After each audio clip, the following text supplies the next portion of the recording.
So when I think about the kinds of advertising that I'm exposed to, I like to think about it in multiple categories. First would be passive, non-targeted.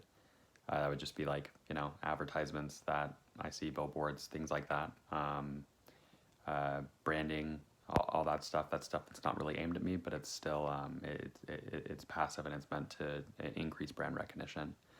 Um, that's not as interesting, I believe. I don't think it has as much of an effect as the um, uh, passive targeted, where I've basically got all these cookies that I've accumulated that track my interests. Um, I see a lot of advertisements about healthcare and healthcare products and data and analytics and data engineering tools. And a lot of those are invites to webinars. A lot of those are invites to just in the little like Google AdWords stuff to come and join a page. And those are actually very helpful for me. So I'm not really concerned about my data being collected there because they help me do my job.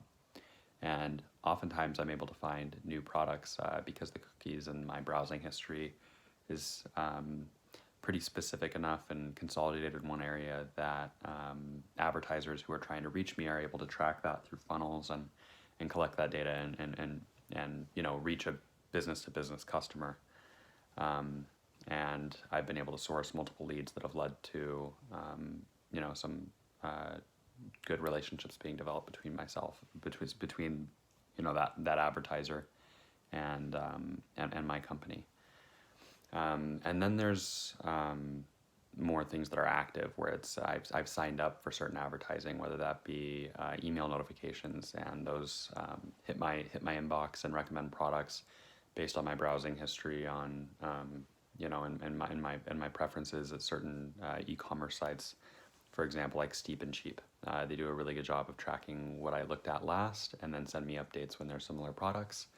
And that's very, very helpful because oftentimes I've been looking at one product and then I get a notification for another and I end up buying that product.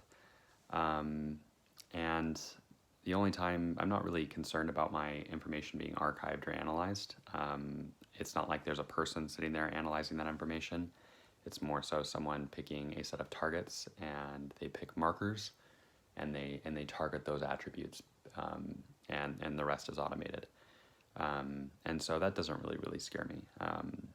I think once you know how it works, and it becomes a lot less scary, and there's a lot more scary things to be afraid of, like hackers, and there's real threats out there, but people knowing your browsing history isn't really one.